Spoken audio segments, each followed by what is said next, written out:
You're listening to Cards to the Moon, a podcast about trading cards from both a collector and investor perspective.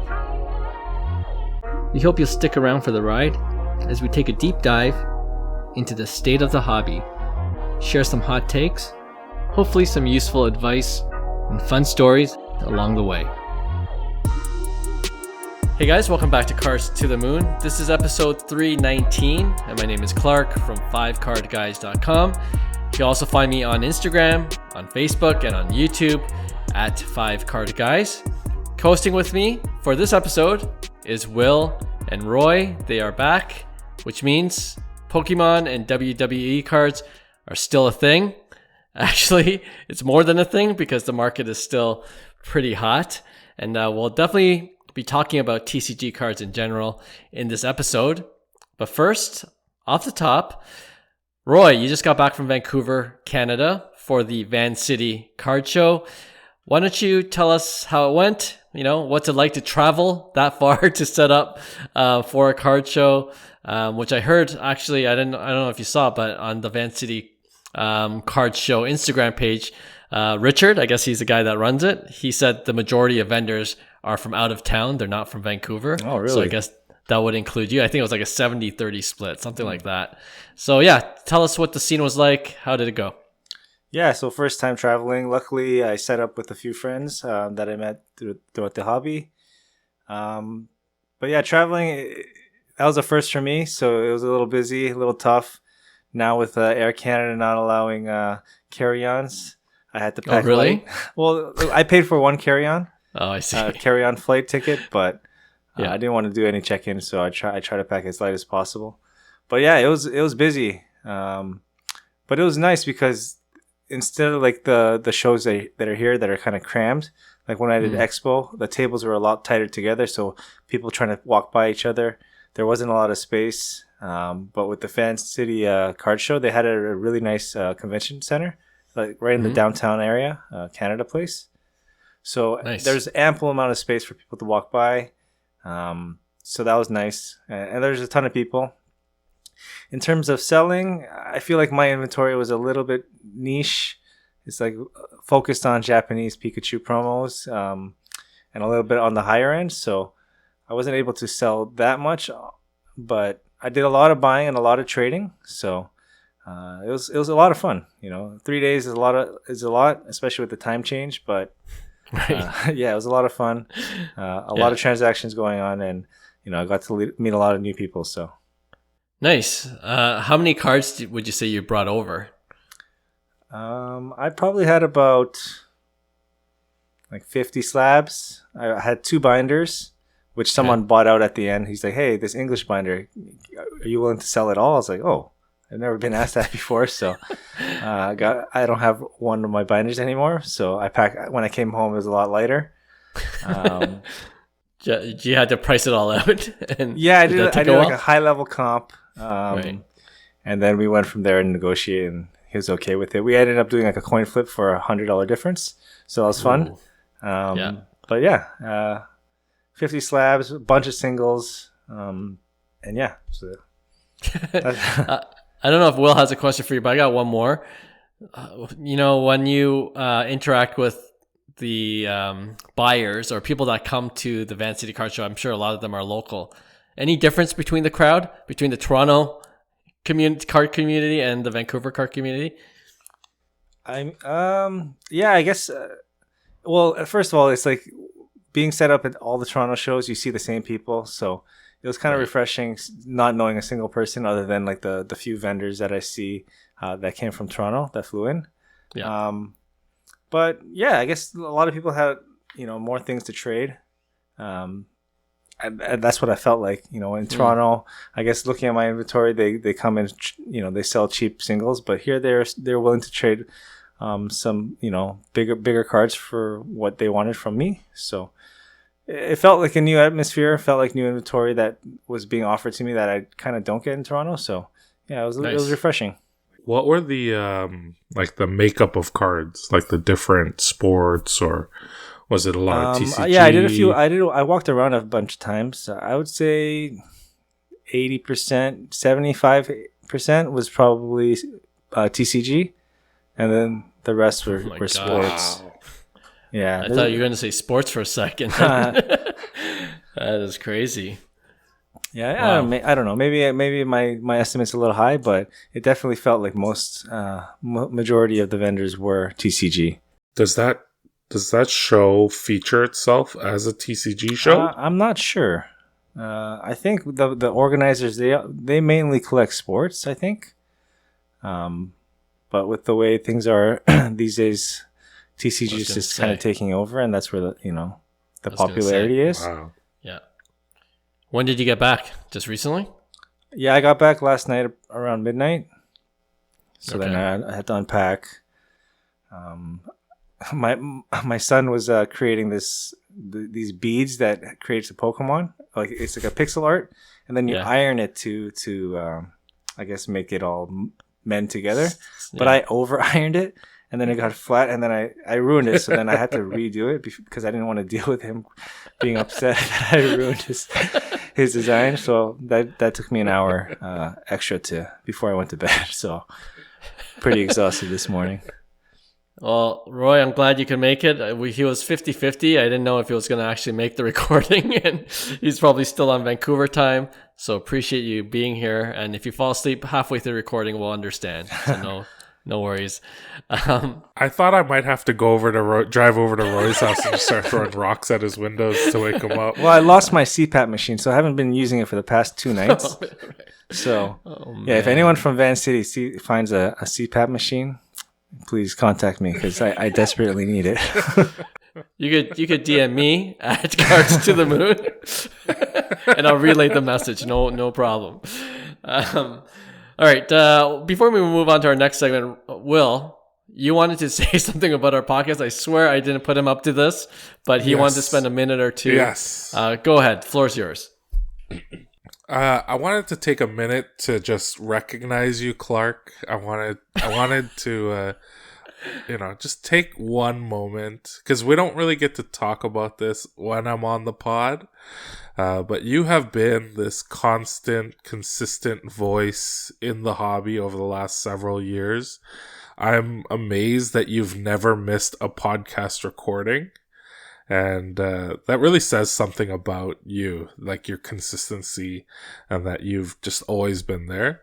And, in recent months, the podcast has been doing some really amazing things. I think we talked a little bit about the Gary V podcast and just how, on a private level, I messaged you and I was like, wow, that was such a great episode. For anyone who's listening who hasn't checked out that interview, you should definitely scroll back on your Spotify or wherever you listen to this and find that interview. But just recently, you started this new series with where you're interviewing, what was it, like founders, content creators, innovators. Yeah, and so your first episode of that, you had John from Mint Inc. And I just listened to Tthey on my commute, and I gotta say, like, he's a really good storyteller. You can tell he's a really good talker, but the way that you navigated the interview and then how you edited it together to make this like really beautiful story, it was just really enjoyable. So I wanted to say that, I'm this somewhat unregular co-host on this pod with like me and Roy, and even before when I just fill in for one of the other 2 guys. And I always have a lot of fun chatting with you guys, like chatting with Roy, John, or Hyung, but I'm a fan first. And so I'm always grateful to be able to listen to those, those podcast episodes on my commute. So I wanted to say, I don't think you get enough flowers for it. And I know a lot of the other people who are listening to this episode or who listen to this pod, they probably feel the same way. So Appreciate you, Will. Appreciate those kind of words. I swear I didn't put him up to it. You can send the money to... What's your email again? So I can... No, I appreciate that. And you know what? When you said you were amazed I didn't miss a week, I'm amazed myself. But you just kind of, you just kind of do it. And I think I mentioned this to John, actually, speaking of that new series I start with before we start recording. And I was almost incredulous that it's been going on for about 5 years. And, if you like and enjoy what you're doing, it doesn't become such a cumbersome task. So I credit just, the just pure enjoyment of talking about sports cards and now TCG cards, and also talking with friends, amongst friends. So thank you for that, and I know I could count on you guys to fill in whenever. I've been enjoying this monthly recordings as well. I also I want to take a little bit of credit for your connection with John from Minting. I know you guys knew each other from before, but I just remember in the early days going over to Minting and trying to get a deal on some cards and just name dropping you and name dropping the pod and be like, you should go on my buddy's podcast. Like he's pretty big deal. You'd like it. I was only doing that so that he would give me like an extra couple % on a trade on a deal. You know what? I think it worked both ways. You got the deal and I got connected again with John. So it all worked out. All right. Again, thank you for those words. And like we usually do, we'll go on to our next segment called Hobby Headlines. Okay, so the last time you guys were on, I had totally forgot that we had recorded some clips live from Vaughan Con, which is about a month ago now. It's another local card show here in the Greater Toronto area. And we thought at the time it would be cool to play back a few of those clips that we recorded and just play it back while we're in our studio and office space. And we could just offer some commentary and then answer maybe a few follow-up questions as well. So let's see how it goes. All right. So what I'm going to do is I'm going to play the clip first and then we'll come back, talk about it, and then we'll play the second. And there's 4 clips in total. All right. So here's the first clip, and this is when I talked to Roy, who was set up as a vendor, but on the hunt at the same time for a special card.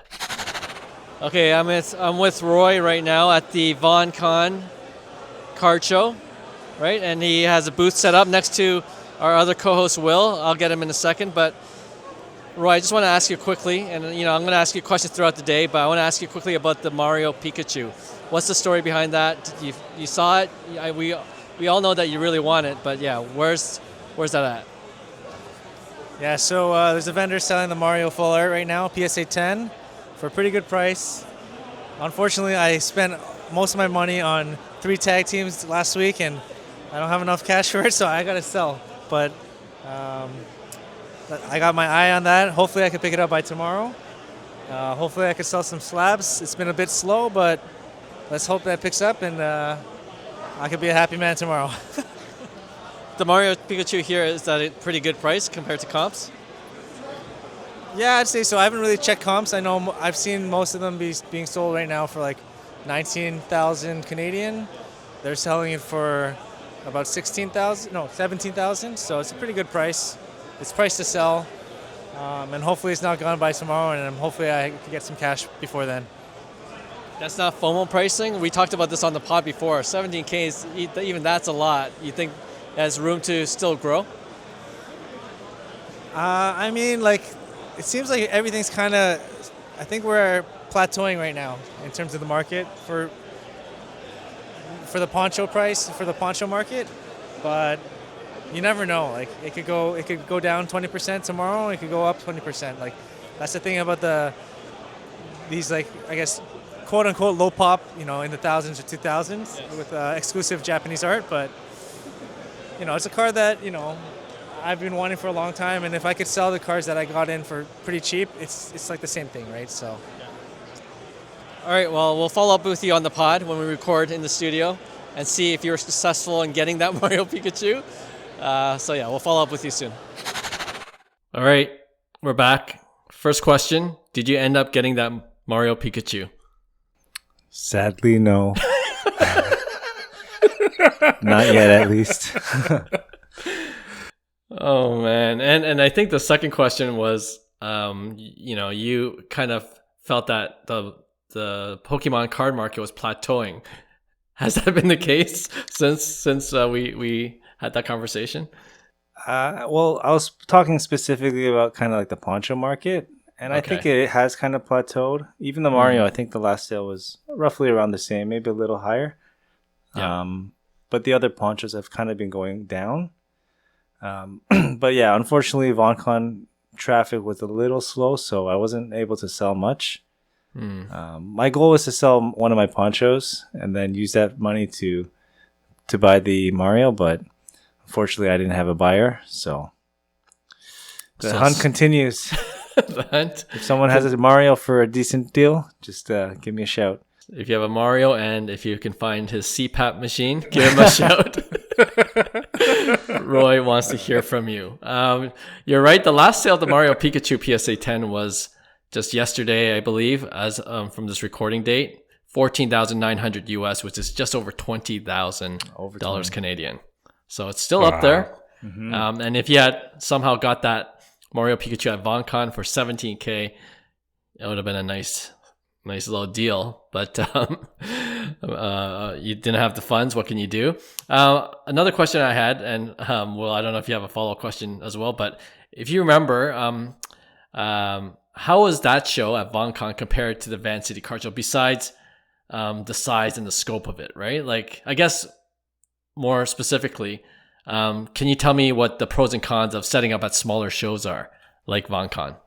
Yeah, well, Vaughan Con was a story, I guess. Yeah, it's just unfortunate. It was a lot slower.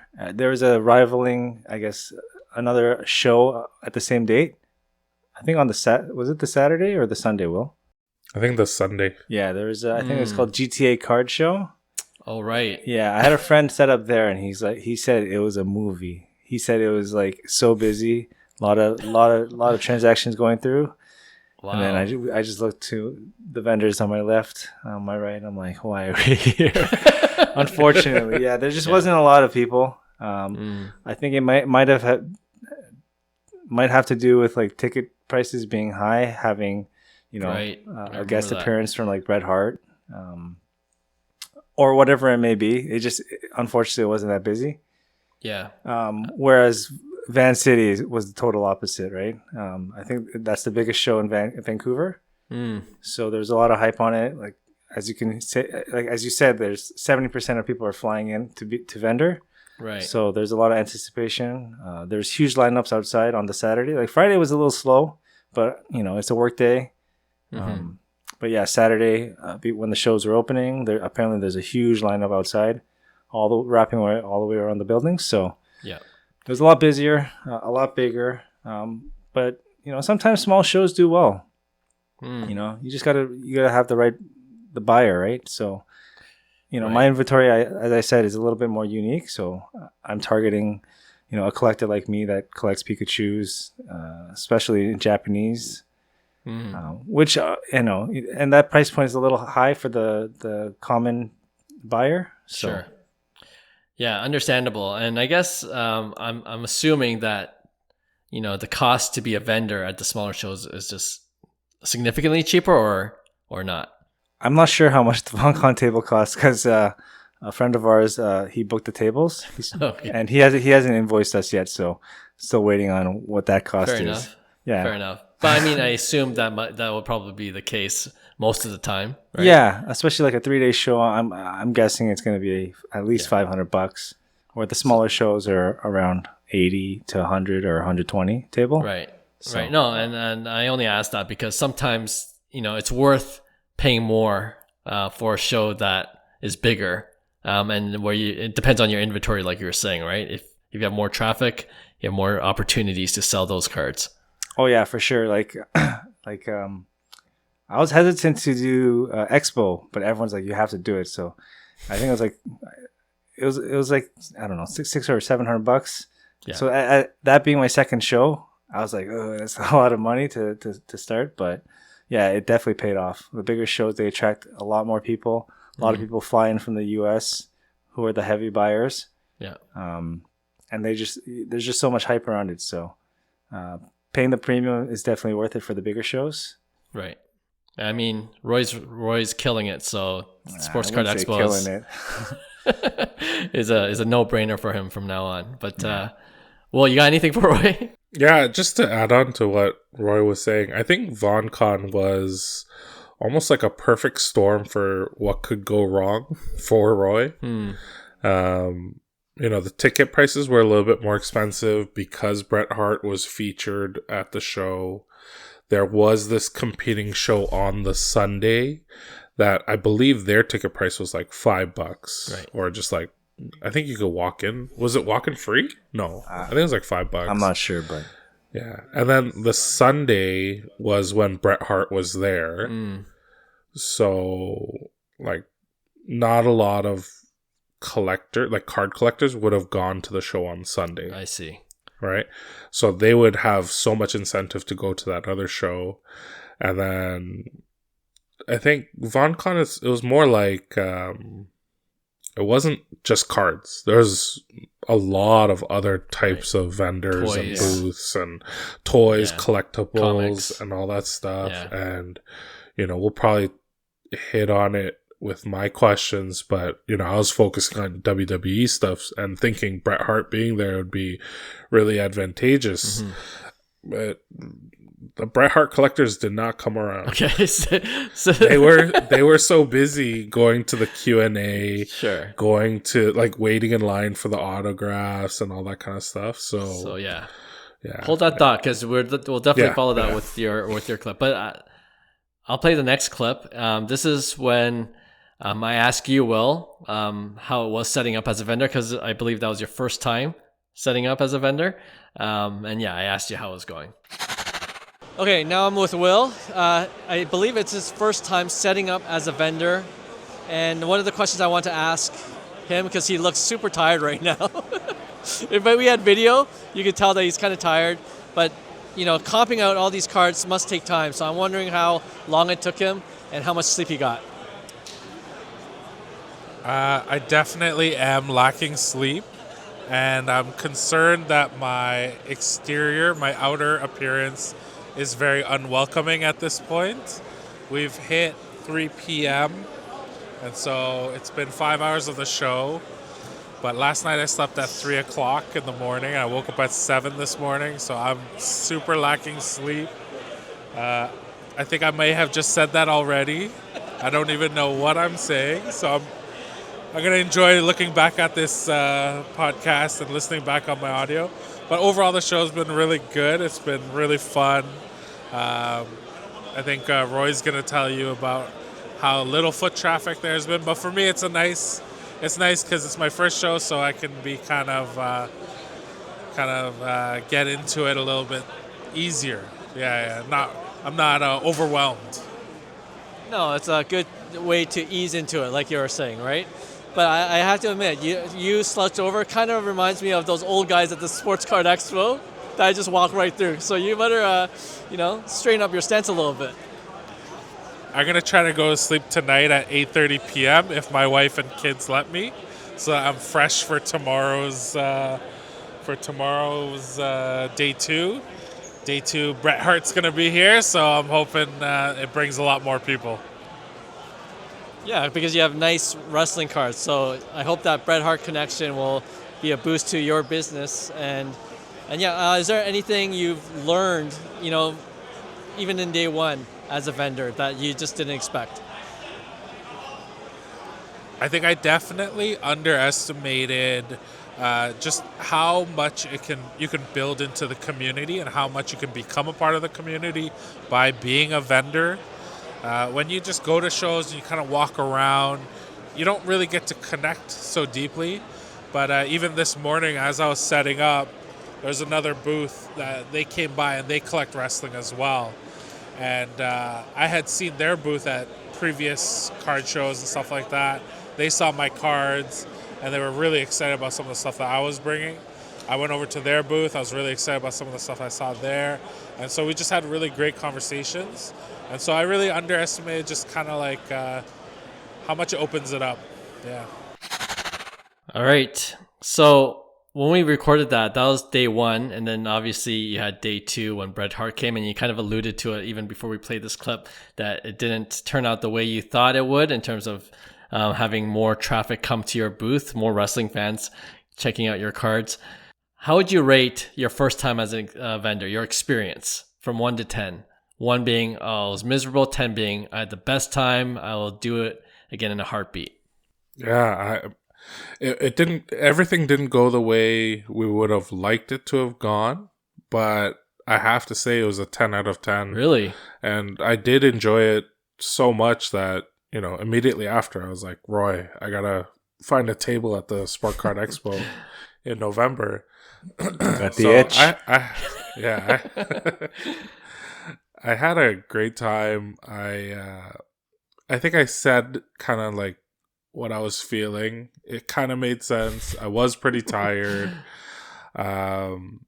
But the chance to build into the community and to create community, there would be a couple guys who walk by, even a couple girls walk by, and they see a wrestler that they really like, and it would just, it's a niche sport, it's a niche card market, and so conversations would just open up, and we'd talk about favorite wrestlers and why we like them and all that kind of stuff. And even in our group chat, like if I bring up something wrestler related, it's like how we all used to make fun of Roy for bringing up Pokemon stuff in our group chat. Yeah. Now everyone's like, Roy, teach us which ones are good. But yeah, so getting to build into community was nice. But for me, like, it was slower than we expected, and Sunday really didn't go well. Okay. Not just with like Bret Hart and not a lot of people coming by, but I also had a personal family like gathering that I was trying not to attend that my dad had planned for months in advance, and I completely forgot about it. Oh, right. And when I told him I wasn't coming, he was pretty devastated. Oh, no. So I did have to leave the show really early on the Sunday. Okay. But Sunday there was not too many sales. Yeah. But overall, I sold almost $3,000 worth of cards. Dang. Yeah, and honestly, there were cards that I didn't expect to be selling. Like what? And 2 of the cards I ended up selling in the parking lot as I'm trying to leave to rush to my family lunch gathering on the Sunday.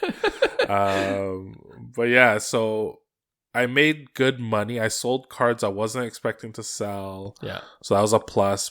But what was the icing on the cake and what makes me want to continue doing, to being a vendor is just, like I said, just the community aspect and just having a lot of fun talking with people. Yeah, nice. And I feel like as the vendor, you're almost like a host. Right. So you can make people have a really great you can kind of lead the interaction. Sometimes you go up to a booth and you're like, hey, how you doing? And they're just like, or you like ask them a question, they're like, I don't know, or they're just on their phone, they're not really engaging with you. Sure. But when you're the vendor, you're like the host, and you can you can be really energetic, and you can bring up the energy for the other person, and then you get a good conversation. And so nice. So yeah, I really enjoyed that. You mentioned you sold a few cards that you didn't expect. Like which cards?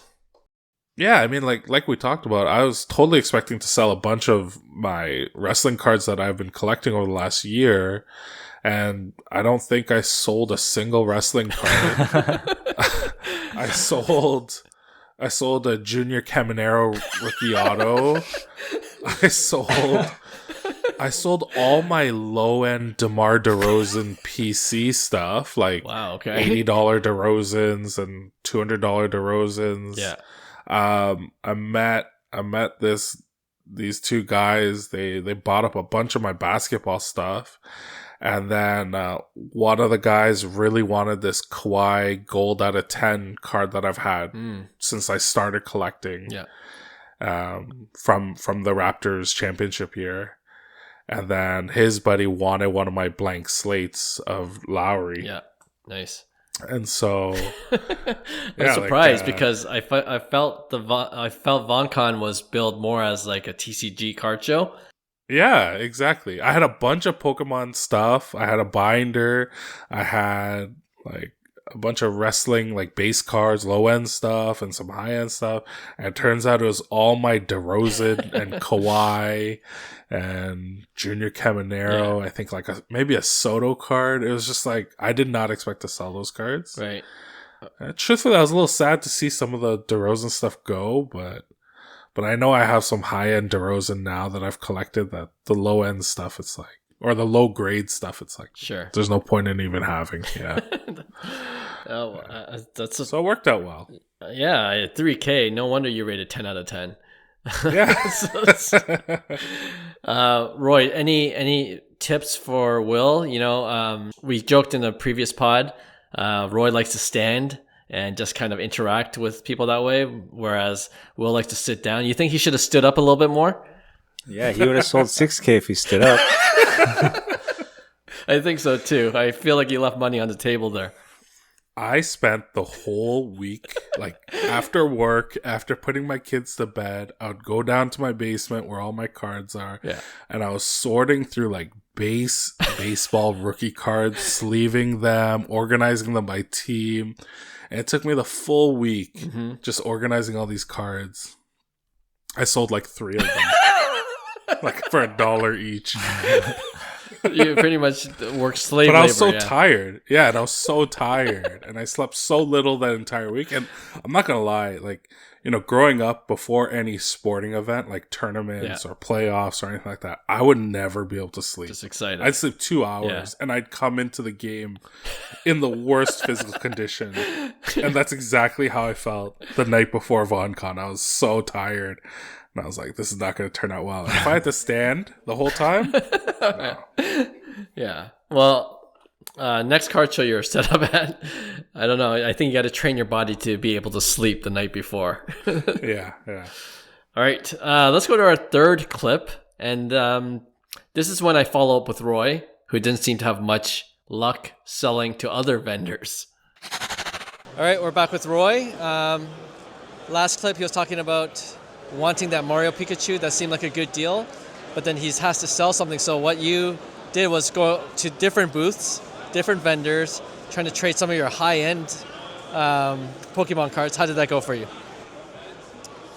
It did not go well. I still have the cards. I probably went around all the booths. I went to all the big buyers, and unfortunately they did not want my slabs. I had a poncho, a few tag team PSA 10s, but they either had too many of them themselves or they were just offering too low. So unfortunately, I couldn't make a deal.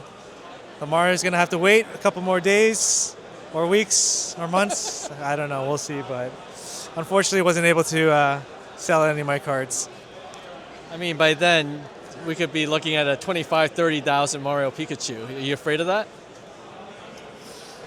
I don't know. It seems... I think prices are kind of plateauing. I don't know if I mentioned that earlier, but hopefully it goes down. Like I don't mind the market going down. It just means a better buying opportunity. Because for me, like if I buy the Mario, it's a PC card, and it doesn't really matter how much I spend. As long as I could sell some of the ones I got in a low at, that way I can kind of net off the amount that I pay. But yeah, I don't know. If Mario goes up to 25K next week, you know, then it's going to have to wait another year. And last thing, you know, when you went around with the different vendors, do you think they had like the same thing in mind? Like, you know, the Pokemon is so crazy hot, so they don't want to buy high as well, you know, so it's that much more difficult to sell to other vendors? Well, every vendor has their own, you know, their own goals, and I think a lot of them is monetary, and like nothing against that. Like they're doing a great job. It's just for me, I'm trying to chase a PC, so I'm trying to get rid of some cards, and you know they do have to make money, right? They're spending their money, their time, so there's nothing against them. But for me, we'll see when I'm able to get that PC of mine. All right. So I feel like I ask you this question every time you're on the pod, Roy. And it's just to kind of gauge where the Pokemon card market is now. And I've kind of alluded to that in that clip when you went to try to sell to other vendors. Is it still pretty hot in terms of where the prices are, or has things been cooling off? No, they're picking up steam again. Like a lot of the alt-arts, modern alt-arts, they were kind of declining, like 30%, but now they've picked up and they're at all-time highs for some of them. So, the market's up and down, but it's always trending upwards, right? Yeah. Peaks and valleys, but always on the upward trajectory. So yeah, like, as you can see from all the shows every weekend, those shows are still packed. Vancity was a lot of people, so the hobby's strong, and people are still willing to pay, a lot of money for a pop of 40,000, with the Van Gogh. Like, it keeps going higher. Every week we talk about it. It's just like, it's crazy. It doesn't make sense, but hobby logic. It's a staple in the modern era, and whether it's 40,000 pop or 100,000 pop, I feel like it'll still be priced, or at least have a price that we're scratching our heads like that doesn't make sense, but Yeah, I mean, so are vendors still buying at those prices? Because I went to Hobby Con just this past weekend with my son Bennett. And he knows that we have the Van Gogh, the one you're talking about. Okay, yeah. And then it was listed for 3,400 Canadian, and I'm like, I'm going to Bennett. I'm like, can you believe it? It's 3,400. We could just get it. But I'm wondering, like, if I had brought it, I didn't bring it to sell, but if I brought it, would vendors buy it, or they're like, are they worried about the bubble? You know what I mean? Yeah, like, I don't know. I'm a vendor at times, and I worry about the bubble, and I could have bought it earlier, right? But yeah, I don't know. They're not buying it anywhere close to market at this rate, and even people I feel like aren't paying close to market, because you go to one booth, they have it priced at 35. You go to another booth, they're priced at 34, and you go to every booth, everyone has one because the pop is so high. So it's not unique, but it's just a matter of what price you get it at. Market says it's 35, but you could probably negotiate your way down to 32 because the people who have it probably got in really low, right? So there's a lot of space to work with. But if the vendors are buying on a card like that, they're probably paying under 3 with a market of 35, let's say. So I see. Interesting. It's like a game of hot potato. You're just you don't want to be stuck holding it. I wonder, like, in 2 years' time, if we play back this clip and we evaluate, like, whose fall was harder, a Luca Prism Silver or this Van Gogh Pikachu. That'd be a good one to look back on for sure. Were you able to do any of that in Vancity? Go around to the different booths, check out their inventory? Yeah, so we had a pretty good setup. There's like 5 of us in our section, so I trust them enough to kind of watch up my inventory while I walk around. I did the least amount of walking because, I'm not buying. I don't post up to a lot of as many shows as they do, so I don't need to buy. I just kind of keep my inventory, and if I sell, I sell. If I don't, I don't. But yeah, I got a chance to walk around. I bought a few slabs, but majority of my transactions were just with people or vendors coming to me and either doing a trade or, I'm just buying them out. So nice. And one more question for me. Like, what seems to be hot right now in terms of Pokemon cards? The full art still, or? Yeah, it's always the full arts, like the illustration rares, because they're at a pretty good price point. They anywhere from like 200 to 500. Those seem like to do the best.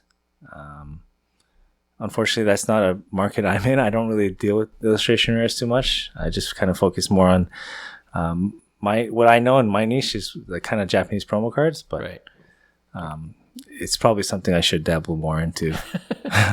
They're so liquid. Like, I see the guys beside me, like it comes in and it goes out like within an hour.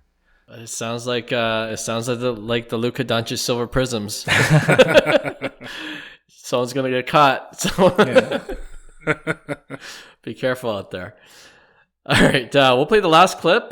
This is when I ask Will, who, unlike Roy, sold cards other than Pokemon. We know that already with his wrestling cards, and I think I asked him how it went. Okay, well, so you've been here for 5.5 hours now. Just curious, what are some of the cards that you're getting a lot of questions about, or even selling? And what are some of the things that you notice that no one's even looking at or not even interested in? Yeah, well, with this show being it's called Vaughan Con, so it's more of comic books, TCG, that kind of vibe. I didn't expect a lot of people to be looking at my stuff because I've got a lot of baseball, and it's mostly just Toronto Blue Jays stuff or Toronto Raptors basketball stuff. I didn't think the sports would do very well, and it's been kind of true. Not a lot of people are looking for sports. And then with the wrestling cards, I honestly thought it'd be a little bit more popular. I thought there'd be more booths set up with wrestling cards, but as far as I know, at the whole place, there's only 2 booths with wrestling. But the cards that I have are more niche. They're specific. They're a little bit higher end. So the people who are looking for the things that I have, they're pretty committed. So I have a big PC collection of DeMar DeRozan stuff that I was always happy to keep and didn't really want to sell, but I ended up selling 6 or 7 pieces of DeMar DeRozan, and that was just from 2 collectors who are like me, who really like him, and I really didn't expect that to happen. So that's been kind of surprising and interesting. Definitely all the Pokemon collectors, they've rejected my table. They don't even look at me. But yeah, the people who are looking for specific players, niche players that I like, because I have them and because they know they'll never find it anywhere else, they're pretty committed, and they spend a lot of time talking and trying to figure out deals with. Yeah. I can't help but notice you have a lot of sealed wax as well. Is that catching people's eye or not really? Well, I mean, you, me, and Roy have been on the Pokemon Center train for a while now, and we've been collecting lots of Pokemon sealed boxes, and we have it set up right behind us on a display. What are these things called? Like a shelf. And I don't think I've gotten a single question about any of the Pokemon boxes that I have, but Roy assures me that Pokemon is still high in demand, and he says not to settle for less. So he says sealed will always do well in the long run, so I'm happy to just keep those, but really nobody's looking at them. Okay, I'm going to trust Roy too and just hold and not for sell way under comps. All right, so are we still holding on to our Pokemon seal boxes? It's like that Lord of the Rings scene where they're like, hold! Oh no, is it Braveheart? I think it's yes, Braveheart. Yeah. Hold! I didn't have a single person ask about a box. Is that normal, Roy? Is that? I feel like people would buy. I've had a struggling time trying to get rid of wax at the shows. Wow. Unless you're priced to sell. But some sets have been popping off, like Destined Rivals. I felt like it was undervalued, or that's what people assumed, and then now the prices have gone crazy. Like a PC ETB, you could have probably picked up a few months ago for like $200-$300. Now they're like $500, $550. Wow. So, yeah, same as the booster boxes. I think the booster boxes are up to like $600 each. So yeah, it just depends on what you have and whether you have someone looking for that. But PC ETBs, you can't go wrong. You're gonna do really well with those. It's just like the booster bundles. Roy keeps offering to buy all my stuff at 60%. Hey, I didn't say 60. Don't make me look bad on here. I'm not that bad. 65, okay? Oh man. Well, back to you. After that whole experience, are you more? I guess. Well, we already talked about it. You did get to sell a lot of other cards. You probably sold to the guys that came to the show thinking that there'll be other cards of like, what is this? And then you find your booth. You're like, okay, I'm willing to buy anything at this point that's not Pokemon. Well, it's yeah. But I wonder if you're going to be more selective in the future. What kind of shows you want to set up at? You know what? Like if there's a small show like this that's wrestling centered, I wouldn't mind doing it again. Because I think I would get the benefit from just, connecting with different people from the community. Right. So I think I would still do... I know Roy probably wouldn't do Vaughan Con if it was the same as it was this year. I'll probably still do it and not expecting to make big sales, I think I would shift my focus to like maybe have a lot more low end bulk, like commons and stuff like that, like $5 cards, $3 cards. Because I did have one little box of just base cards. I was selling them for like $5 each. Yeah, and yeah, probably had like 10 of those cards bought. So Pokemon you're talking about, right? No, wrestling. Oh, wrestling. cards. Oh, wow. Okay. Yeah. Okay. Like, yeah. So people find their favorite wrestler and they're Gotcha. like, oh, I want that. Yeah. So I'll probably just, if I do a show like this again, I'll have more low end, just penny sleeve stuff, top loaded stuff, and just Sure. Yeah. And you need to bring your DeRozans. Apparently that sells at these kind of shows. Man, I didn't realize I sold 7 or 8. What did I say? Like 7 or 8 6 or pieces. 7, yeah. That makes me kind of sad. I know that feeling. Right? Yeah. That's crazy. All right. Well, I thought that was a pretty fun segment. Next live show, maybe we'll do something similar. Get your thoughts live and then see how things turned out at the end. But yeah, that was fun. And I joined you guys. Obviously, I was there for about an hour or two with you guys while you guys were there the whole day. But I had a fun time too, just looking around. It was a smaller show, but like you said, it was fun just getting to talk with other collectors and even other vendors throughout the day. But yeah, and one last thing for a question for both of you. We were talking about it at the show, and there seems to be like a show every weekend now, right? There's just a ton of shows. Do you think that has anything to do with, certain shows being more popular and other shows just not getting the traffic? I think, there might be a little bit of like show fatigue, but every time I go to a show, whether I'm vending or whether I go with my son, it's still busy. It just depends on the show and I guess how they market it and whatnot. It's unfortunate because like Vaughan Con, I heard the prior year was really good. It was just unfortunate that this year it was a lot slower. I don't know if the other show, the GTA show, had anything to do with the audience, but as there are shows every single week, but they're always still full. So it's hard to say that there's fatigue when people are still showing up. Yeah, demand is there for sure. But it also helps that all these newer shows they have free entry, right? Because then there's a lot of shows where I think one of the shows they were charging for kids. Oh, were they? Like, I'm not gonna go to that. Like, yeah. I'm not gonna pay $40 for myself and then $20 for my That's like $60 just to go to a show and like. Yeah. So those ones I avoided, but having these free shows, if I have nothing to do, if we're not busy, I'll just be like, hey Miles, you want to go to a show? He'll be like, yeah, and then we go and it's free entry and it makes it more appealing. Absolutely. Yeah.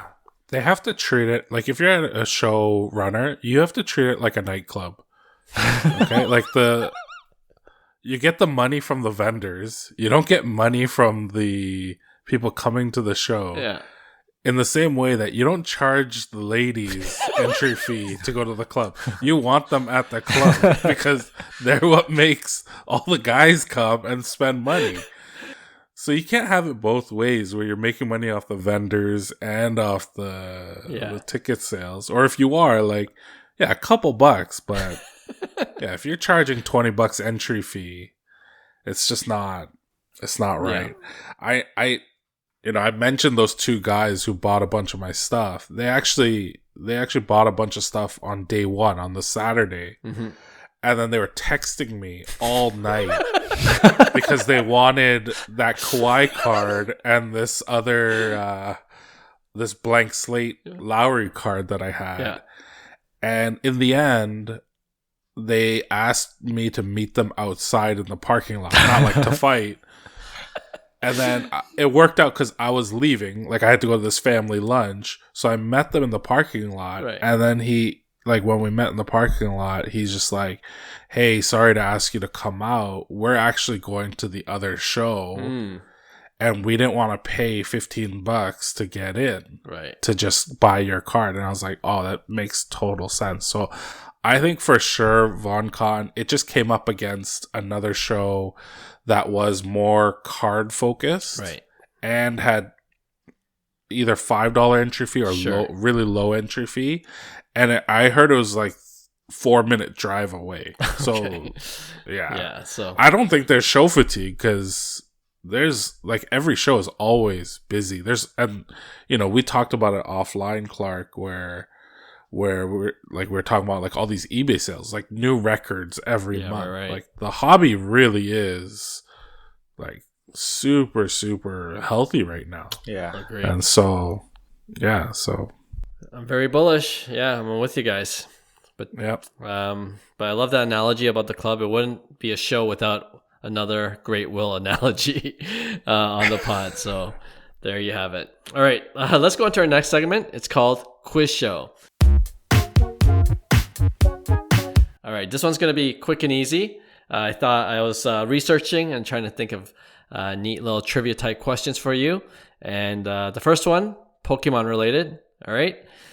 Beckett has graded, we know PSA has graded 42,000 plus Van Gogh Pikachus. We stated that earlier in the show. Beckett has graded 3,429 Van Gogh Pikachus. How many of those are BGS 10 black labels? 34. 34, okay. Yeah. 10% or 1% of it, Yeah. Well, I already know the answer. Oh, you already know the answer. Okay, Roy, what is it? It used to be one for a long time, and then someone graded 2 of them, and they got sequential black labels, so the total's 3. That's the answer. That's crazy, eh? Wow. So one guy has 2 of the 3. 0.01%. Yeah. Wow. And But it was Pop 1 for a long time. It was just recently that 2 more that's I don't got get that. black labels. That first guy must be pissed. Yeah, I heard he had like a really, really high offer for his, and he turned them down because He's got the only one. He could control. Yeah, now he doesn't have the only one, so that offer is off the table for sure. All right, let's go on to the second question. There's this year's top tier baseball card set. I don't know if you heard. There's a 1-of-1 Evan Longoria Zard knob card. All right. So this is a card where there's a bat knob embedded in the card, and on the bottom of the bat knob is a picture of a Charizard, hence the name Zard knob, and it's autographed by Evan Longoria. I guess it was actual part of his bat when he was playing. We the Hobby, the card shop in Rochester, put a bounty on that card for how much? I'm so terrible at these. $250,000. 250K? That's a good guess. What did you say? 150K? 250K. 250K? I did see this, but I don't remember. But I think it was around like 100. Yeah, it was either 150 or 250, I think. Yeah. But 150 would be my guess. Yeah, Roy's closer. It was half of 250, which is $125,000. So that's crazy. Would you sell it for 125, or you think you could get more on the market? Heartbeat. Yeah, instantly. It's a cool card. I kind of like it. But Yeah, it is, but yeah, if I could get six figures for it, it's easy. You don't have to look for a buyer. Yes, that's true. Yeah, it's just guaranteed, and yeah, it's Evan Longoria. Like, he was great. Evan Longoria. That's why it's worth 125,000. Evan Longoria signed it. Okay, not the. If it was Imagine like it was Ohtani. Aaron Judge or Shohei Ohtani. Charizard. How much would that be worth if it was an Aaron Judge? That'd be $20 million. If it was Shohei. If it was a Shohei. Oh my Shohei, goodness. Kanji Auto, Charizard. Yeah, that would be insane. All right, question number 3. It's sports card related. The 2009 National Treasures Gold Stephen Curry rookie patch auto. It's the horizontal one, numbered to 25. The PSA 8.5 10 auto sold for $150,000 almost 1 year ago today, and it's currently, that same card is on the auction block at Fanatics Collect. For how much? Where's the current bid at, do you think? And it's got a couple more days to go. Sorry, what card was this again? The Stephen Curry National Treasures Gold Rookie Patch Auto. Numbered to 25. PSA 8.5, if that matters. And how many days left? 2 more days. 2 days? I'm gonna say currently is sitting at 550,000. Okay. So What was it sold for last time? 150,000. I'm gonna say right now it's sitting at 225. This time Will is closer. 260,000 plus the buyer's premium, which would be about 310,000 currently. So Roy might be right at the end. Yeah, Roy's gonna be right. Roy goes 4 for 4 every time on quiz show. I'll follow up next time we meet. I'll make a note of to check the final sale of that card. All right, last question. Collectors have spent more than how many dollars on Caitlin Clark cards to date? So over the past 2 years, total, how many millions of dollars? I'll tell you that. How many millions of dollars do you think collectors have spent on Caitlin Clark cards? $3.2 million. Okay. No, it's got to be more than that. It's got to be like... We had 2 sales of one was 660,000, which was the highest ever. Another card was about $500,000, so that's over $1 million already with 2 cards. Oh shit! And Will thinks the rest makes up the. Yeah, it's got to be. I don't know. I want to say like 18 million, but I wouldn't be surprised if it's over 20. It's over 20, 43 million on Caitlin Clark cards. Yeah. Can you stop messaging Roy in your private chat and giving him the answers? Yeah, I wasn't even close. I said 20. It was 42. It's like Price is Right. $1. Yeah, I'm like, Or Roy. $7.91. Roy, just get the last one a little bit off. It'll make it obvious if he says 42 million. Roy, you're right. It's 43 million. Oh, man. All right. That was a fun quiz show. Let's wrap up this episode with our regular weekly segment called Pick One. And Will, do you want to start things off for us? Yep. Let's do it. So I sent it to our group chat a little earlier tonight, and I loved Clark's response to it. Just random cards. Yeah. But there is a reasoning for it. So, I'm super back into wrestling cards, or I'm super into wrestling cards, and I was looking for what's the best Rock card, like The Rock, Dwayne Johnson. And so I went on Card Ladder and I looked up what are his highest sales, and it's actually not a wrestling card from The Rock. It's his 1994 Miami/Bumblebee perforated rookie card from when he played for the University of Miami. I think it's the University of Miami. Americans, please forgive us. We're from Canada. We don't know U.S. teams, U.S. college teams. It's a PSA 10. And so that's like the highest sale The Rock card, but it's him in football pads and all of that. And I saw that it was perforated, and I was like, oh my God, perforated cards are the worst. Yeah. And it's a PSA 10, and I'm like, how is it a PSA 10? Yeah. This makes no sense. And then so it got me sidetracked thinking about other stupid perforated cards. Yeah, I see it. And so then I was like, well, what's the greatest perforated card of all time? It's the 1996 Sports Illustrated for Kids Tiger Woods card, and that last sold for Canadian dollars, $35,000 in a PSA 10. The Rock sold for almost $20,000. So I was like, I need something to even it out. So then, what's another terrible perforated card? The Serena Williams Sports Illustrated for Kids in a PSA 10. That sold for about $14,000. So you have to pick one: the Tiger Woods PSA 10, which sold for $35,000, or the Serena Williams and The Rock for about the same price. Go ahead, Roy. That's an easy one for me. Tiger Woods, it has the highest sold value, but for me growing up, my dad would always watch golf, and I'd always watch him be so excited about Tiger Woods. He bought me this Tiger Woods poster, or a framed poster with his Masters scorecard, And yeah, he just transcended the game. He's like the greatest athlete, you know, of all time in terms of dominating a sport. So yeah, like for me, Dwayne "The Rock" Johnson, I don't see him as a figure that I would want to collect.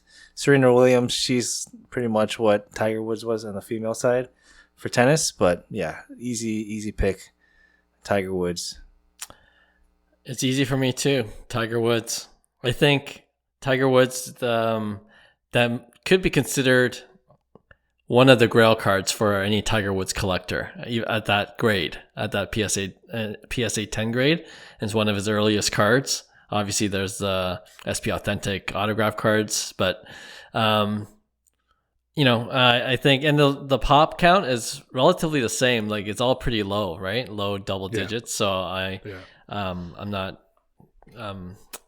That factors kind of cancels each other out, and then Rock.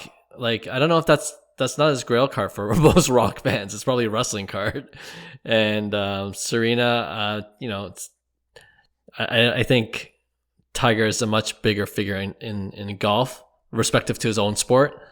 And Serena, obviously, she's number one female player, but I don't know. I think Tiger runs away with this one.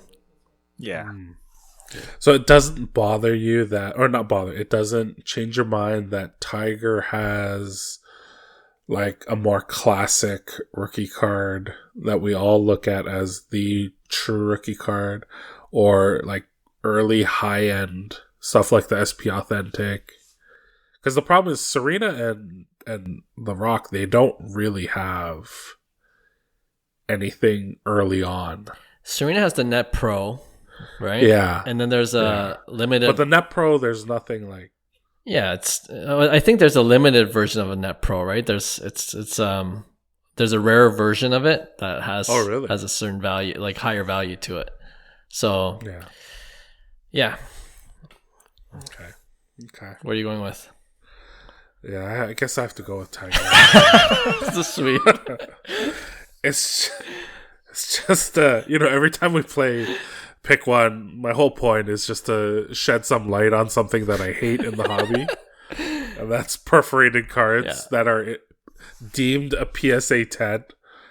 When my perfectly crisp, clean cards that go in for grading come out PSA 8. Oh my god, John from Minting's story about why he collects PSA 5s. Right. I was like, yep, that's why I collect PSA 8s. Because that's all I get from PSA. Now I get the connection. I didn't get it at first, but now I do. All right, Roy, do you want to go next? Yeah, so... with the popularity of Mew these days, I want to put two Mew cards together. The first is the 2001 Coro Shining Mew. Mm-hmm. In a PSA 10. It sold for around $17,000 Canadian. And then I want to put that up against the Chinese 151 Mew. It's a promo card. And it's limited to 1,510 copies. Mm-hmm. So that in a BGS 9.5 True Gem Plus sold for 19,700. Ooh. So one is like a modern card that just came out in 2025, and the only way to get it is through like a lottery system in China. And the second one is like a vintage. It has an old back and a glossy front, and it's a shining Mew. So. The blue Mew. The blue Mew. Well, you want to go? Yeah. It's pretty easy for me. I like pink Mew more than blue Mew. Like when I see the cards. Uh-huh. And then in this instance, I think everything about the Chinese promo card, it just screams to me that it's better because it's limited. Like the pop for the purple one is $5.97, so it's pretty low pop. But it only has a 4% gem rate. Oh, but the other one only has 1,500 of them. So there's like this. There's like a pop, limit. Yeah, I guess. Yeah, I know pop. Yeah, but it's like you could get like PSA 1s and PSA 2s and PSA 3s, and kids have them in their binders and all that kind of stuff. But this one is limited edition. I don't really care if it's Chinese or Japanese because I'm Korean, but I can't even read or write Korean well, so it's all Korean to me. And so because it's not in the English, it doesn't really make any difference. I'm always a sucker for artwork. I think the artwork on the Chinese promo is a little nicer, so I'll go with that one. I thought this would be easy for me, but I shouldn't have let Will go first, because now I'm kind of like, oh, those are good points. I'm leaning towards the blue. I think vintage, in terms of like what might have more value in the long term, might be vintage in general. And with the low pop, you just mentioned the low gem rate, I think that'll be able to sustain its value over the long term. Whereas, I kind of group all the modern cards similarly. Like, there's a high spike because it's everyone wants it. There's an initial hype. But the only thing that's really different with that Chinese Mew, like you mentioned, is the limited print run, right? So that's what gets me. It feels like, there's a lot out there, and the gem rate's super low. There's an easy choice, but give me the Chinese. Nice. You know what? The 1510 is too low, and I went to where was I? The National. Yeah, I was at the National, and I saw it in person. It's a beautiful card, man. It is. Mm-hmm. It's like it glows. Like I could have seen some light radiate out of that card. Yeah. So it's a beautiful card. So yeah, I'll choose a Chinese. Yeah. So for me, I had the Mew in a 9 multiple times. I've never had it in 10, and I don't know. There's a gloss. There's this shine to the card, and it has the old back too.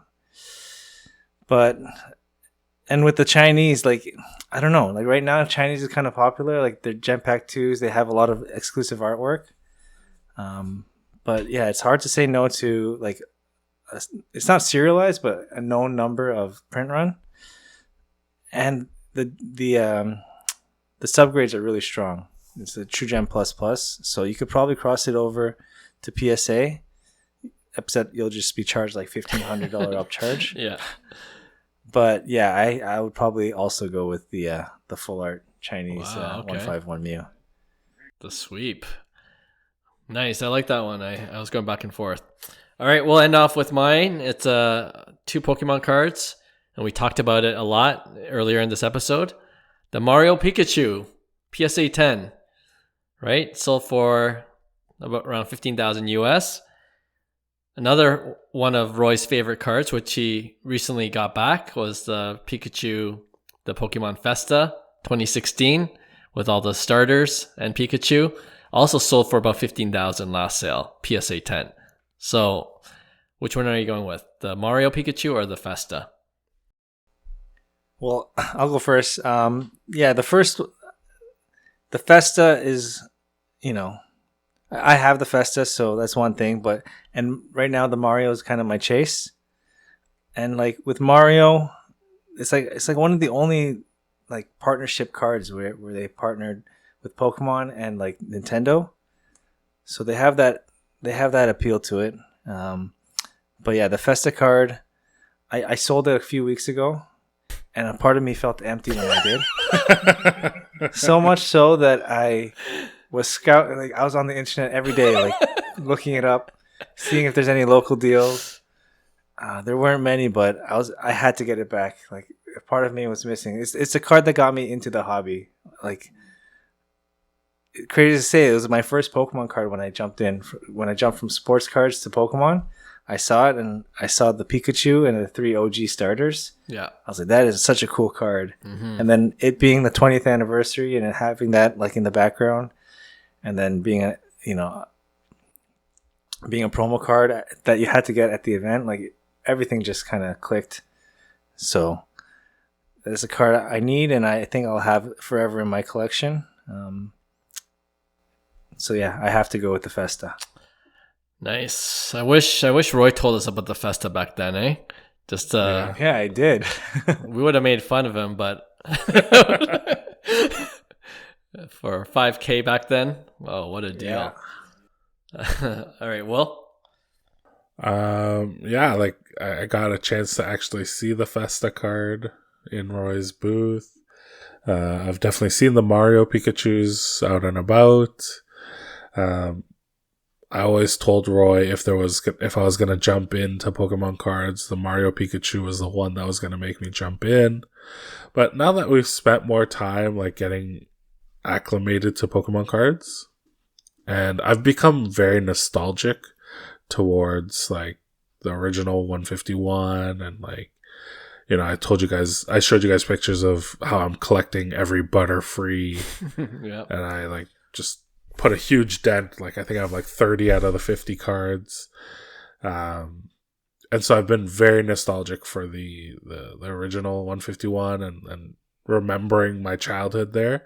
So yeah, I'm gonna go with Festa because I just love seeing the 3 starters there. Yeah. I would have picked Mario Pikachu any other time, but I think that Festa is really nice. So I'm gonna go find a PSA 8 version of it.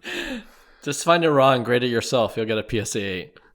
No, it's gonna charge too much. That's true. Yeah, they're gonna charge me like it's a PSA 10. True. All right. I think the stars have aligned this week because I'm going with the Pikachu Festa. We're going with the triple sweep. It's a beautiful card. I saw it. I actually held it when Roy had it the first time before he sold it, and yeah, I didn't even see the subtle shine to it. You can't really see it in pictures as much, but when you see it in person, yeah, it's a beautiful card. And I don't know. I just feel like I might get in trouble for this from the Pokemon card community. I just think the Mario Pikachu is a little overrated. Ooh, hot take. No, I mean, you're not wrong, but at the same time, it's still a great, nice card. But... And there's another Mario Pikachu, right? I've seen it, like the little version. The little one. Oh yeah, Baby Mario or half art. So I mean, there's 2 of them, but there's only one Pikachu Festa with. Is there correct me if I'm wrong. Aren't there like 8 Festa cards? I mean, is there one with 4 Festas? Is there one with the original starters? Any other card with the just Pikachu? There's another one. Oh, is there? Yeah, it's the World Championship card from the same year, 2016. So those are the only 2 cards that have Pikachu and the 3 OG starters on a single card. So okay, I'm still staying with. It's a half art. Still staying with the Festa. It's exactly like the Mario. That was yeah. I have it if you want to see it. Show me next time. I gotta find it. Yeah, though. show me next time. All right, another great show. I thought we were going to keep this short, but you know, when Will and Roy are on, go on tangents, so we got to expect that it runs a bit longer. But appreciate you guys, appreciate all our listeners, and we'll have a brand new show for you guys next week. Talk to you then. Bye. Hey, thanks for listening to Cards to the Moon. We'd really appreciate you subscribing to our podcast wherever you listen to your podcasts. And you can also connect with each of us on Instagram at 5cardguys, or you can follow Hyung at Integrity Sports Cards, or John at TradeU at Recess. You can also check us out at 5cardguys.com. Thanks again, and hope to connect soon.